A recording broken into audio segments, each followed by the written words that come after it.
नमस्कार साथियों, मैं अवनीश कुमार आप सभी का अपने YouTube चैनल तैयारीपुर में स्वागत करता हूं।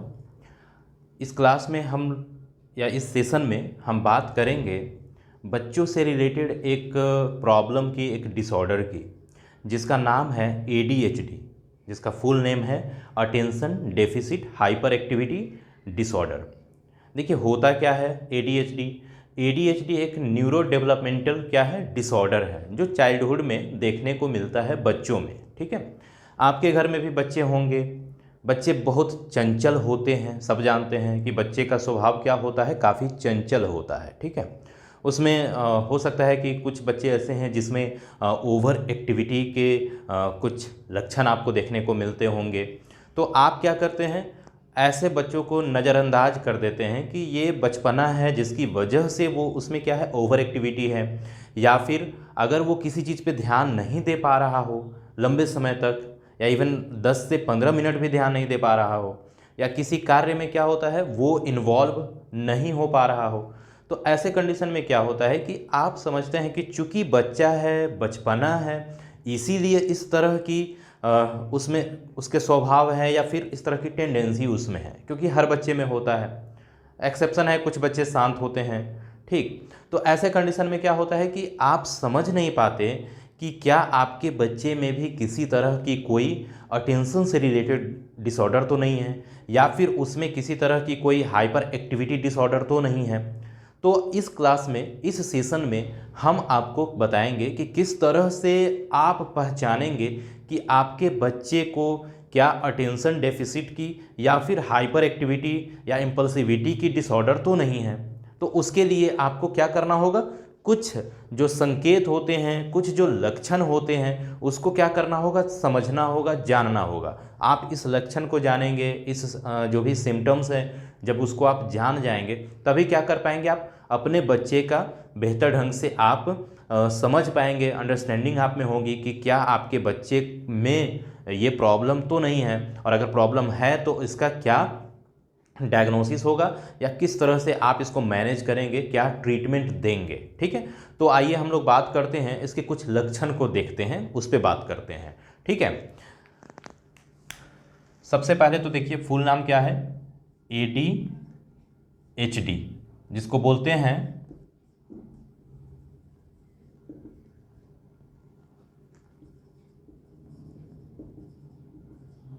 Deficit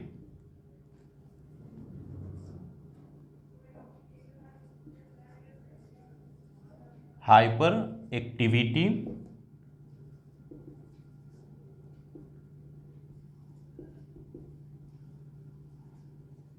disorder. ठीक है, हिंदी में भी देख लीजिए, हिंदी में लिखते हैं अवधान, बहुत जगह घाटा लिखा हुआ रहेगा डेफिसिट का, चूंकि हिंदी मीनिंग घाटा होता है तो घाटा लिख देता है।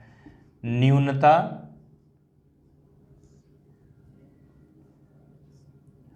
अति सक्रियता,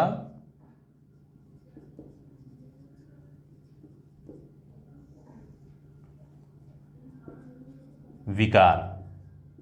नाम से पता चल रहा होगा क्या होता है कि ऐसे बच्चों में अटेंशन की प्रॉब्लम होती है। वो किसी भी चीज़ों पे, किसी भी जगह पे या किसी भी विषय वस्तु पर ध्यान केंद्रित नहीं कर पाते हैं। ठीक है, ध्यान में काफ़ी ज़्यादा प्रॉब्लम होती है, वो एक जगह पे फोकस नहीं कर पाएंगे। ठीक, अति सक्रियता मतलब कि जो उसका एक्टिविटी जो होगा वो काफ़ी क्या होगा, फास्ट होगा। वो हमेशा क्या करेगा, एक जगह बैठ नहीं पाएगा, उसमें समस्याएं होंगी।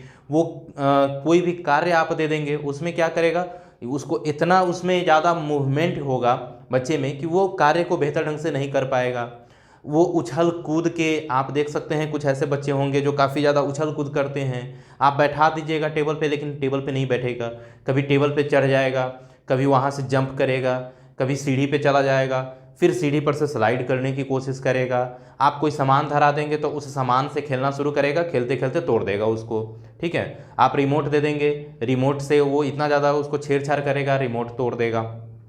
तो इस तरह की जो भी लक्षण आपको देखने को मिलते हैं, ठीक है, सिम्टम्स देखने को मिलते हैं, वो हाइपर एक्टिविटीज के अंतर्गत आते हैं। ठीक है, तो ये क्या है, एक न्यूरो डेवलपमेंटल क्या है, डिसऑर्डर है, जो चाइल्डहुड में देखने को मिलता है। ठीक है, क्या है, ये एक ऐसा डिसऑर्डर है जो आपके न्यूरॉन से रिलेटेड है, ठीक है, neuro developmental disorder of childhood.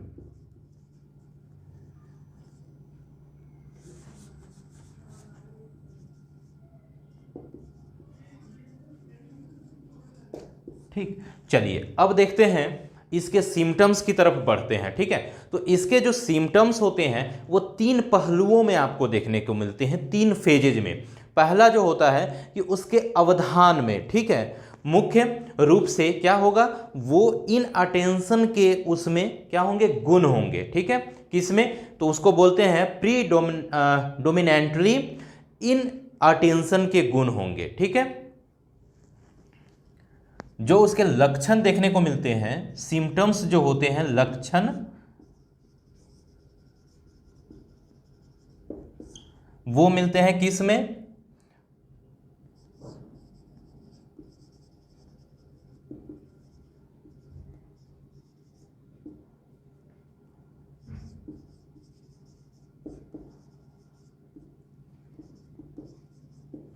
ठीक है, प्रीडोमिनेंटली इन अटेंटिव हो गया, इन अटेंशन में, ठीक है, इन अटेंटिव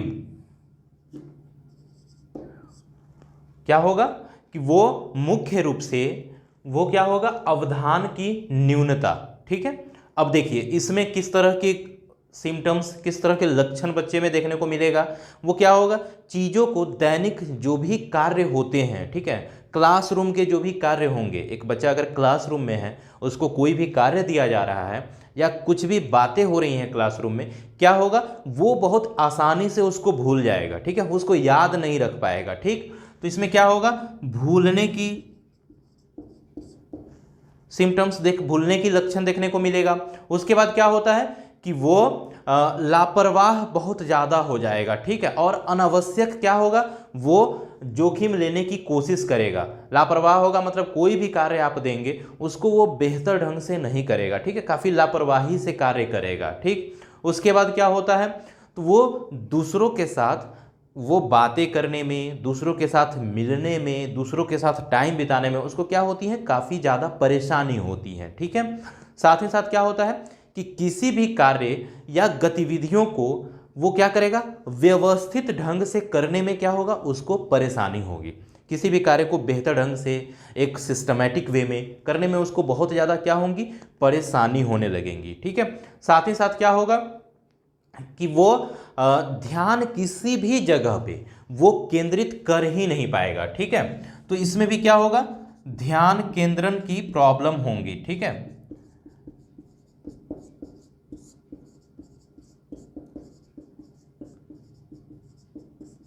नहीं कर पाना, वो ध्यान केंद्रित ही नहीं कर पाएगा किसी भी जगह।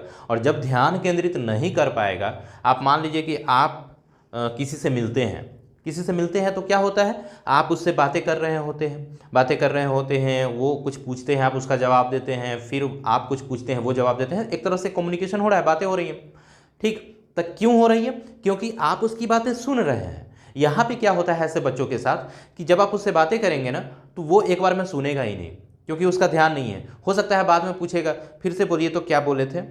तो इस तरह की जो भी बातें आएंगी वो क्यों आ रही है, क्योंकि उसका कहीं ना कहीं ध्यान उस जगह पे नहीं है, वो उस बातों पे ध्यान नहीं है, ठीक है। और जिसकी वजह से क्या होता है, वो किसी से मिल भी पाएगा तो बेहतर ढंग से नहीं मिल पाएगा, किसी के साथ क्या होगा, फ्रेंडली नहीं हो पाएगा, उससे उसकी बातों को नहीं समझ पाएगा। क्यों, क्योंकि कहीं ना कहीं ध्यान केंद्रित करने में उसको परेशानी होती है, ठीक। साथ ही साथ क्या होगा कि आप कोई भी इंस्ट्रक्शन दे दीजिए, चाहे घर में, चाहे स्कूल में, चाहे कहीं भी, किसी भी प्लेस पे, क्या होगा, वो उस पर उसका पालन नहीं कर पाएगा, ठीक है। क्यों, क्योंकि आपने जिस समय उसको निर्देश दे रहा था, हो सकता है कि उस समय उसका ध्यान कहीं और रहा हो, किसी और एक्टिविटीज में इन्वॉल्व रहा हो उसका ध्यान। उसकी वजह से क्या होगा कि आप जो भी इंस्ट्रक्शन देंगे, जो भी निर्देश देंगे, वो उसको पालन नहीं कर पाएगा, उसमें परेशानी होगी। तो ये क्या होता है, ये होते हैं किसके लक्षण, अटेंशन से रिलेटेड ये सिम्टम्स हो गए हैं, ठीक है, इन अटेंटिव ये सिम्टम्स हो गए, ठीक है। उसके बाद क्या होता है कि हाइपर एक्टिविटी और इम्पल्सिविटी के भी क्या होंगे, लक्षण होंगे, ठीक है। तो ये हो गया।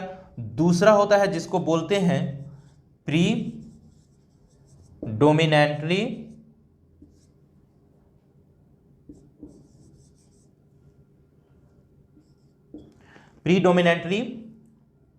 हाइपर एक्टिव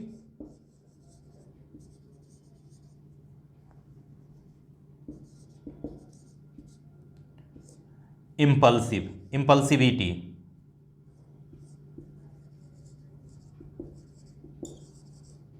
ठीक है। इससे रिलेटेड इस पहलू में किस तरह के लक्षण देखने को मिलेंगे, तो इसमें क्या होगा कि आप देखते हुएगा ऐसे बच्चों को, आप जब जाते हैं कहीं पे ऐसे बच्चों के साथ, तो क्या होगा, वो किसी के यहाँ जाएंगे, जैसे ही उसके यहाँ जाएंगे वो क्या करेंगे, आप बैठ जाएंगे, वो भी बैठेगा, लेकिन 2 से 3 मिनट के बाद क्या होगा, उसका ध्यान कहीं इधर उधर देखेगा, कहीं ध्यान उसका गया, उस पे जाएगा, वहाँ पे जाएगा, वो उस पे जंप करना शुरू कर देगा, वो जाएगा देखेगा कोई अच्छा सामान लग रहा है, उसको जाएगा उसको छूना शुरू कर देगा, जाएगा उसको उठा करके देखना शुरू करेगा, और फिर इसी कारण क्या होता है, हो सकता है कि वो चीज़ें टूट जाएं, उसके हाथ से गिर जाएं, छूट जाएं, धक्का लग जाए, ठीक। तो वो क्या करेगा, एक जगह पे अस्थिर नहीं बैठ पाएगा। ये प्रॉब्लम होती है किससे रिलेटेड, हाइपर एक्टिविटी से, ठीक है, कि वो काफ़ी ज़्यादा हाइपर एक्टिव होगा, बहुत ज़्यादा क्या होगा, अति सक्रियता के गुण उसमें देखने को मिलेंगे, ठीक है, काफ़ी ज़्यादा एक्टिव रहेगा, कहीं भी शांत नहीं बैठ सकता है ऐसे बच्चे, ठीक है। आपने खुद देखा होगा अपने आसपास के कुछ बच्चों को कि बहुत ज़्यादा हाइपर एक्टिव है, ठीक है, वो चलने के लिए अगर आप बोल देंगे वहाँ से वहाँ जाने के लिए और कुछ सामान लेके आने के लिए, ठीक है, वो चल के नहीं जाएगा, वो उछल कूद करते दौड़ते हुए जाएगा, ये भी एक लक्षण होगा, ठीक है। वो जाएगा ले करके भी सामान आएगा तो उछलते कूदते ले आएगा, ठीक। तो ये क्या होते हैं, ये भी लक्षण होते हैं किससे, हाइपर एक्टिविटी और अति सक्रियता से रिलेटेड, ठीक है। उसके बाद क्या होगा, ऐसे बच्चे हमेशा आपको चलते फिरते उछलते कूदते मिल जाएंगे, ठीक है। साथ ही साथ ये बहुत ज़्यादा टॉकेटिव होंगे, बहुत ज़्यादा क्या करेंगे, बातें करेंगे, बहुत ज़्यादा बोलेंगे ये, ठीक है। आप एक सवाल पूछेंगे वो 10 जवाब देगा, ठीक है। वो बहुत ज़्यादा क्यूरियोसिटी ज़्यादा होती है ऐसे बच्चों में, ठीक है। तो बहुत ज़्यादा बोलेंगे, बहुत उछल कूद करेंगे, वो एक जगह पे अस्थिर ढंग से बैठ नहीं पाएंगे, चलने के लिए बोलेंगे तो दौड़ के वो जाएगा, ठीक है। साथ ही साथ क्या करेंगे, दूसरी चीज़ कि वो दूसरों की गतिविधियों में बाधा डालने की कोशिश करेंगे। आप अगर कुछ पढ़ाई कर रहे हैं, वो आएगा वहाँ पे कुछ ना कुछ बोलना शुरू कर देगा, वहाँ भी आकर के किसी न किसी सामान से खेलना शुरू कर देगा, उछल कूद करना शुरू कर देगा, ठीक है। दूसरे के कार्यों में बाधा डालेगा, बातचीत आप कर रहे हैं उसमें आकर के वो बीच में आकर के बोलना शुरू कर देगा, ठीक है। उसके बाद क्या करेगा कि वो आप अगर कुछ लिख रहे हैं, आपका कलम ले लेगा, वो लगेगा उससे कुछ कार्य करने। तो इस तरह की जो भी एक्टिविटीज आपको बच्चों में देखने को मिलती हैं, ठीक है, तो ये भी क्या होते हैं, हाइपर एक्टिविटी के सिम्टम्स होते हैं। आप अगर पढ़ाई भी कर रहे हैं उसमें भी आकर के व्यवधान डालेगा, वो डिस्टर्ब करने की कोशिश करेगा। और ऐसा नहीं है कि वो पढ़ने की सामान लेगा तो वो उससे पढ़ाई करेगा, नहीं, वो उससे खेलना शुरू कर देगा, उससे भी खेलेगा, वो पढ़ने की चीज़ होगी तो, ठीक है। साथ ही साथ क्या करेगा, ऐसे बच्चों को अगर आप कह दीजिए कि अस्थिर बैठो, इंतजार करो, मैं अभी 10 मिनट में आ रहा हूँ, तब देखिए आप गए रहेंगे तो कुछ और सीन रहेगा, आप आएंगे तो कुछ और सीन रहेगा, ठीक है। क्योंकि ऐसे बच्चे इंतजार नहीं कर पाते हैं, वो लगेंगे जो सामान उसके आसपास में है उसी से खेलना, उसी को उछालना कूदना, उसी से तोड़ फोड़ करना, सब कुछ बराबर कर देंगे वो, ठीक है। एक तरह से इंतजार नहीं कर सकते हैं क्योंकि पैसेंस नहीं है ऐसे बच्चों में, वो बैठ नहीं सकते हैं, एक्टिविटी बहुत ज़्यादा है, ठीक है। अगर आप किसी कारण से ऐसे बच्चे को अगर आपने मना कर दिया, रोक दिया, तो ये काफ़ी ज़्यादा क्या हो जाते हैं, इम्पल्सिव हो जाते हैं, काफ़ी ज़्यादा आवेगित हो जाते हैं, बहुत ज़्यादा ये क्या करेंगे, आवेग में आ जाएंगे, हो सकता है गुस्सा करें, इरिटेट होंगे, हो सकता है कि वो नाराज़ हो जाए, नाराज़ भी होंगे तो वो ऐसा नहीं कि अस्थिर से जा कर के बैठ जाएंगे, नहीं, ऐसे बच्चे नाराज़ भी होंगे तो वो क्या करेंगे, जो बचपन में बच्चे किया करते हैं, ठीक है, मिट्टी में लौटना, चीज़ों को तोड़ फोड़ करना शुरू कर देना, चिल्लाना शुरू कर देना, तो ये सब एक्टिविटी वो करना शुरू करेगा, ठीक है, अगर उसमें हाइपर एक्टिविटी के गुण हैं, लक्षण है तब, ठीक है। उसके बाद क्या होता है कि अगर आप ऐसे बच्चे को चुपचाप कोई भी कार्य करने के लिए, आप मान लीजिए उसी के पसंदीदा कार्य को करने के लिए अगर आप चुपचाप रह करके बोलेंगे कि करना है, वो नहीं रह सकता है। ठीक है, क्योंकि क्या है कि वो बहुत ज़्यादा ऐसे बच्चे टॉकेटिव होते हैं, और चूंकि टॉकेटिवनेस की वजह से वो चुपचाप कोई भी कार्य को नहीं करेगा। वो खुद से बातें करेगा लेकिन वो बातें जरूर करेगा, चुप नहीं रहेगा। ठीक है, क्रियाकलाप करने में उसको बहुत ज़्यादा परेशानी होंगी, कोई भी गतिविधि वो चुपचाप ढंग से नहीं कर सकता है। इंडोर गेम में आप लगा दीजिए वो, या आप शांत बैठ करके कोई खेल खेलने के लिए कह दीजिए, वो नहीं खेलेगा। ठीक है, तो ये सब क्या होते हैं, सिम्टम्स होते हैं। ठीक है, अगला जो होता है ये आपके किससे हो गए, हाइपर एक्टिविटी और इंपल्सिविटी से रिलेटेड हो गए। ठीक, अगला जो होता है वो क्या होता है, कंबाइंड। और कंबाइंड जो होता है, कंबाइंड में क्या होता है कि कंबाइंड में दोनों के गुण होते हैं, दोनों के लक्षण देखने को मिलते हैं। ठीक है, आपके इनअटेंटिव गुण और हाइपर एक्टिविटी इंपल्सिविटी के भी लक्षण आपको कंबाइंड में देखने को मिलते हैं। तो इसमें दोनों के गुण आपको मिलेंगे। ठीक है, इसके भी मिलेंगे और इसके भी मिलेंगे, दोनों के गुण आपको इसमें मिलेंगे। ठीक है, किसमें, कंबाइंड में।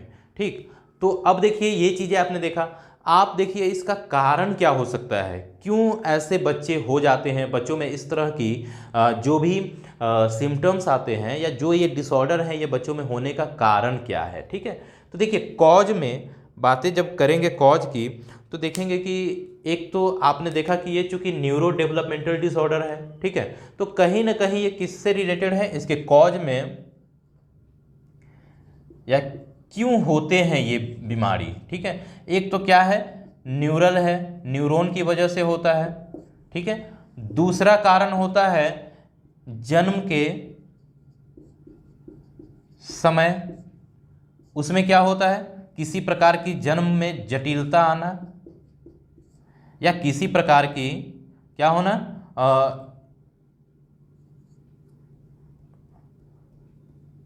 समय से पूर्व जन्म हो जाना। ठीक है, तो ये कारण होते हैं। उसके बाद क्या होता है कि इसके रिस्क फैक्टर या इसके कारण को बढ़ाने वाली जो कारक हैं वो क्या है, वो है कि गर्भधारण के समय या गर्भावस्था, बोलिए गर्भावस्था के समय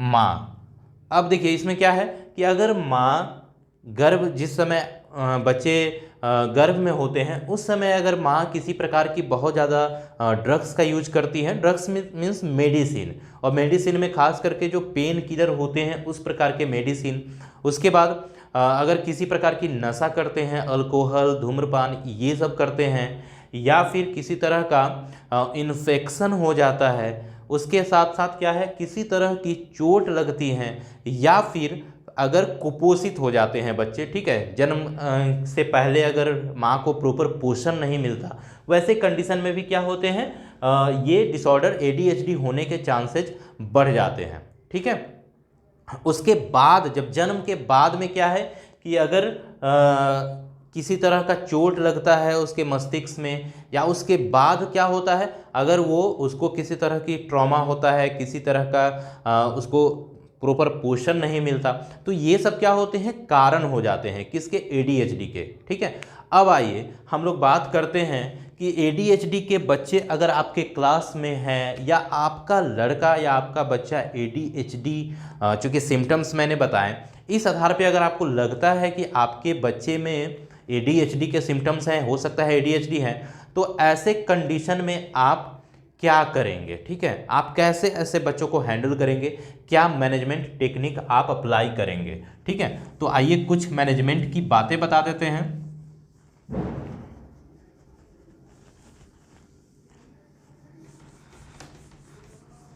जेनेटिक कारण भी होता है, जेनेटिक कारण भी होता है कि अगर पेरेंट्स में किसी तरह का या फोर पेरेंट्स में अगर किसी तरह का कोई भी इस तरह के अटेंशन से रिलेटेड डिसऑर्डर रहे होंगे तो उसका चांसेज हैं कि बच्चे में भी हो। ठीक है, देखिए मैनेजमेंट में आपको ध्यान रखना है, सबसे पहली चीज़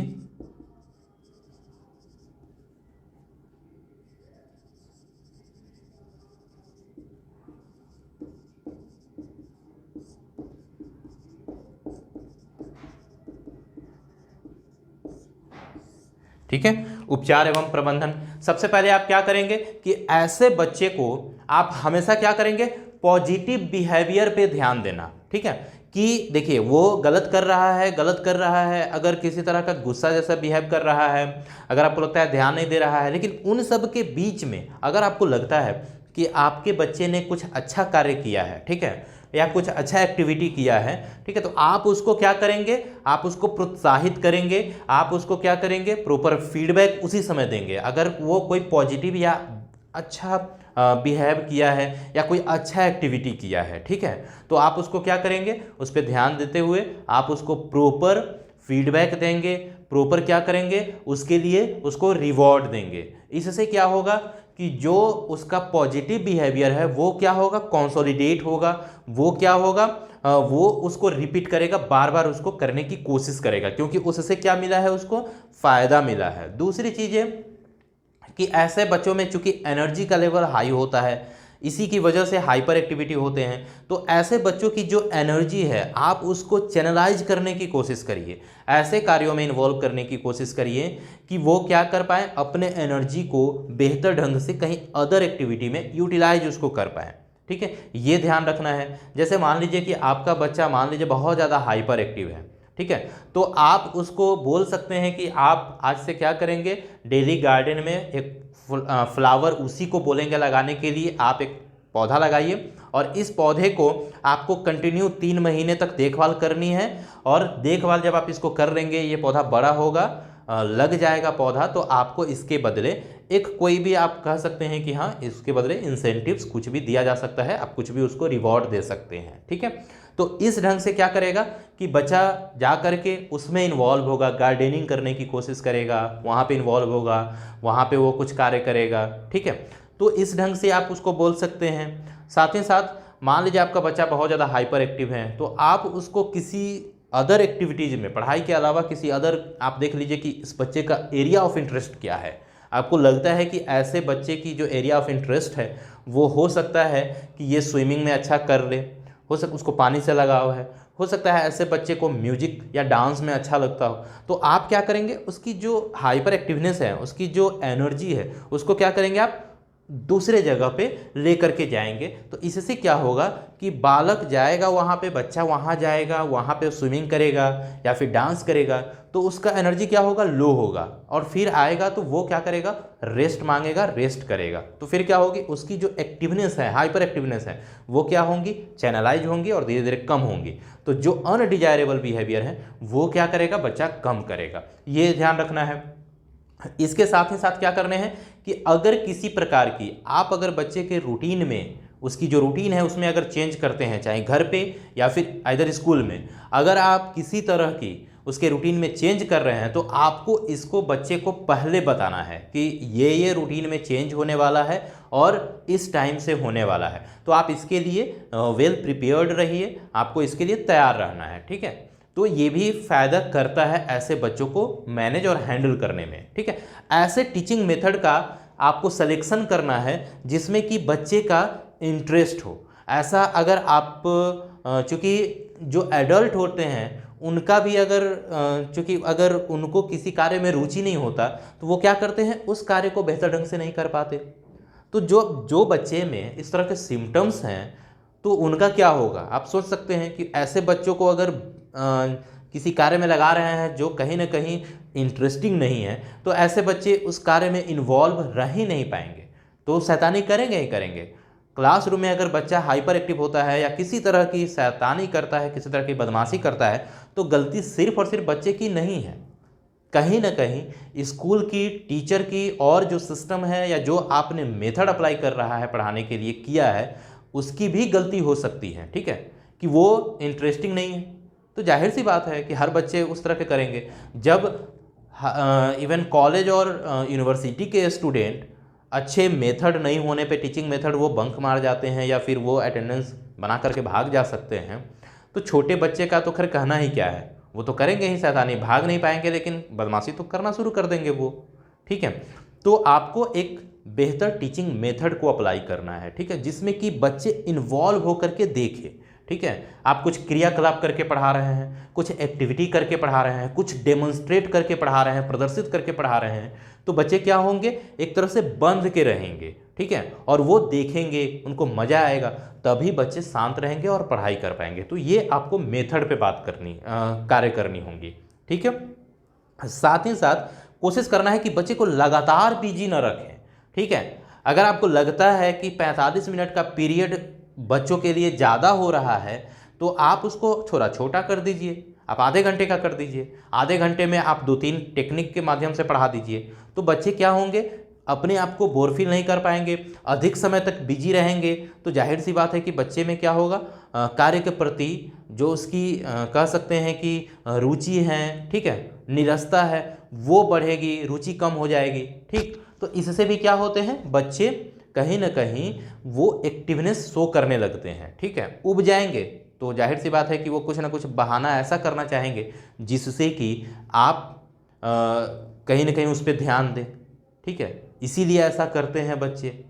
साथ ही साथ आपको क्या करना है, प्रॉपर ब्रेक देना है। ब्रेक में कोशिश करिए कि आप थोड़ा सा बच्चों को रिलैक्स होने के लिए बोल दीजिए, ठीक, टाइम टू टाइम ब्रेक देने की कोशिश करिए। ब्रेक में आप बच्चों से थोड़ा सा बातें कर लीजिए, उसके प्रॉब्लम अगर ऐसे बच्चे हैं तो उसकी से बातें करके थोड़ा सा पूछ लीजिए कि किसी तरह का कोई इशू तो नहीं है, कैसा लगा, आपको क्या लगता है, कैसे हम कार्य करें, कैसे पढ़ाएं। आप बच्चे से पूछ सकते हैं, भले ही आप फॉलो ना करें, लेकिन जब आप बच्चे से बात करते हैं तो बच्चे को लगता है कि हाँ, टीचर मेरे से बात कर रहे हैं, पेरेंट्स मेरे से बात कर रहे हैं किसी भी कार्य के लिए। तो बच्चे का इन्वॉल्वमेंट जरूरी होता है, ठीक है। उसके बाद आप बच्चे को कोशिश करेंगे किसी भी प्रकार के रिपीटेटिव वर्क में ना लगाएं। ऐसे वर्क में नहीं जहां पे बच्चे उसी को दोहराए जा रहे हैं, एक ही काम को दोहराए जा रहे हैं। आप ही को अगर एक कार्य डेली करना पड़े तो क्या होता है, आप खुद बोर होने लगते हैं। तो सोचिए, जिस बच्चे के साथ ADHD की प्रॉब्लम है उसको किस तरह की फीलिंग्स, किस तरह की फील होने लगती है, वो तो और ज़्यादा बोर हो जाएगा। आप अगर उसको लगातार एक ही तरह से पढ़ा रहे हैं, एक ही कार्य में उसको इन्वॉल्व किए हैं, डेली बोल रहे हैं सिर्फ पढ़ाई करो पढ़ाई करो पढ़ाई करो, तो ऐसे में क्या होंगे, बच्चे क्या करेंगे, वो कहीं ना कहीं उस चीज़ से डिस्टेंस मेंटेन करना शुरू करेंगे, दूरी बनाना शुरू कर देंगे। तो ऐसे बच्चों के साथ जब भी आप पेश आएँ, कोशिश करें कि उसको रिपीटेटिव वर्क ना दे करके हमेशा कुछ इनोवेटिव वर्क दे, कुछ नया वर्क दे, ठीक है, हर बार कुछ नया चीज़ें दें उनके सामने, ठीक है। आप रिपीट करिए, लेकिन 2 दिन 3 दिन पे चीज़ों को रिपीट करिए, ठीक है। तो ये ध्यान आपको रखना है। साथ ही साथ ऐसे बच्चों को डिस्ट्रैक्शन से अलग रखना है, ठीक है। ऐसा कोई भी रिसोर्सेज उसको नहीं देना है जिससे कि बच्चे डिस्ट्रैक्ट हुए। अगर बच्चा पढ़ाई करने जा रहा है, पढ़ने के अगर कक्ष में बैठा है, तो आपको ये ध्यान रखना है कि पढ़ने वाले कक्ष में बच्चे का जो जहाँ पे बच्चे पढ़ाई करते हैं वहाँ पे कोई भी ऐसी इंस्ट्रूमेंट ना हो जिससे कि बच्चा का ध्यान कह सकते हैं कि भटके, ठीक है। तो ऐसे चीज़ों को उससे दूर रखना है। सिर्फ टेबल कुर्सी कुछ बुक्स, बस उसके स्टडी रूम में यही होने चाहिए। उसके अपने जो भी है बैग वो होने चाहिए। बहुत ज़्यादा खेलने का सामान या फिर खाने का सामान या फिर बहुत ज़्यादा इंस्ट्रूमेंट, ये सब नहीं होने चाहिए। ये ध्यान रखना होता है ऐसे बच्चों को हैंडल करने के लिए। साथ ही साथ ऐसे बच्चों से बातें करना बहुत ज़रूरी होता है, ठीक है। ऐसे बच्चों के बेहतर डेवलपमेंट के लिए या फिर इसके बेहतर निदान के लिए या बेहतर कह सकते हैं कि इस प्रॉब्लम को समझने के लिए, हैंडल करने के लिए कोलैबोरेशन बहुत ज़रूरी है। किसका किसका कोलैबोरेशन, किसका, तो स्कूल में क्या हो गए, उसके जो भी टीचर हैं, ठीक है, और हेडमास्टर हैं वो, प्लस पेरेंट्स माता पिता, प्लस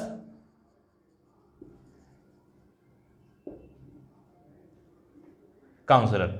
इसका क्या होना चाहिए, इस तीनों से कंटिन्यूसली आपको क्या करना है, आपको परामर्श लेना है, बातें करनी है, ठीक है। एक कह सकते हैं कि इन तीनों के बीच में घनिष्ठ संबंध होने चाहिए और यही संबंध क्या करेगा, आपको बताएगा कि बच्चे में क्या प्रॉब्लम हो रही हैं और बच्चे को कैसे मैनेज करना है, कैसे हैंडल करना है, ठीक है।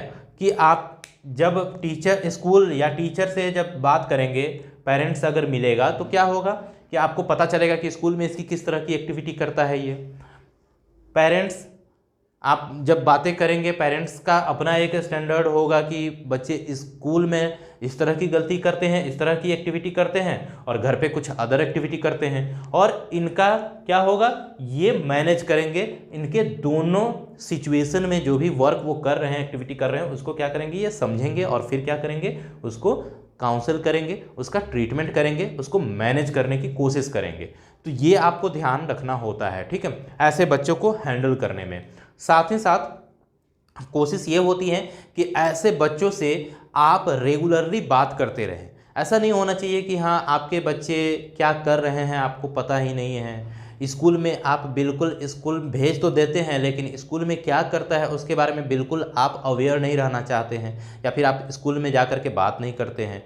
तो कोशिश ये करनी है कि ऐसे बच्चों को आप प्रॉपर निगरानी में रखें, बातें करते रहें। ऐसे बच्चों को हैंडल करने के लिए बच्चों से भी बातें करना ज़रूरी हो जाता है कि आप टाइम टू टाइम बच्चों से बात करिए, बच्चों को समझाने की कोशिश करिए, उसको खुद समझने की कोशिश करिए, और कभी कभी बच्चे के अकॉर्डिंग भी आपको क्रियाकलाप, एक्टिविटीज़ और डिसीजन लेना चाहिए, ठीक है। तो ये आपको ध्यान रखना है, जिससे क्या होगा कि बच्चे का जो भी कह सकते हैं कि ध्यान भटकना या फिर हाइपर एक्टिव होना, वो क्या होगा, धीरे धीरे कम होगा, नियंत्रित होगा, ठीक है। और जब आप ये सब चीज़ें करेंगे तो बच्चे भी क्या होंगे, जब आप बच्चों से बातें करेंगे, बच्चों की बातों को सुनेंगे, तो बच्चे भी क्या होते हैं, एक तरह से आपके साथ उनका जो रिलेशन होता है वो बेहतर होता है, बच्चे भी समझने की कोशिश करते हैं, ठीक है। तो यहाँ पे इस सेशन को समाप्त करते हैं। आई होप कि आपको ये चीज़ें समझ में आई हैं, और अगर आपको लगता है कि आपके क्लास में एज ए टीचर, अगर आप टीचर हैं, आपको लगता है कि क्लास में ऐसे बच्चे हैं, इस तरह के लक्षण हैं, तो आप उसको नज़रअंदाज ना करें। ये ना समझें कि हाँ ये बचपना है, ठीक है, हो सकता है कि ये ADHD प्रॉब्लम हो, ठीक है। या फिर पेरेंट्स आप कोशिश करें कि इस सिम्टम्स को पहचानें, बच्चों में अगर इस तरह की प्रॉब्लम है तो उसके लिए क्या करना है ये मैंने आपको बताया है। अगर आपको ये सेशन अच्छा लगा है तो चैनल को लाइक करिए, सब्सक्राइब करिए, शेयर करिए और बेल आइकन को दबाइए, जिससे कि इस तरह के जितने भी बच्चों से रिलेटेड प्रॉब्लम होती हैं उसके लिए आपको समय समय पर इस प्रकार के इन्फॉर्मेटिव सेशन की जानकारी मिलती रहेगी, ठीक है। तो चलिए इस सेशन को यहीं पर समाप्त करते हैं, मिलते हैं नए सेशन में, अगले सेशन में एक नए प्रॉब्लम के साथ। तब तक के लिए मैं अवनीश कुमार आप लोगों से विदा लेता हूँ। जय हिंद।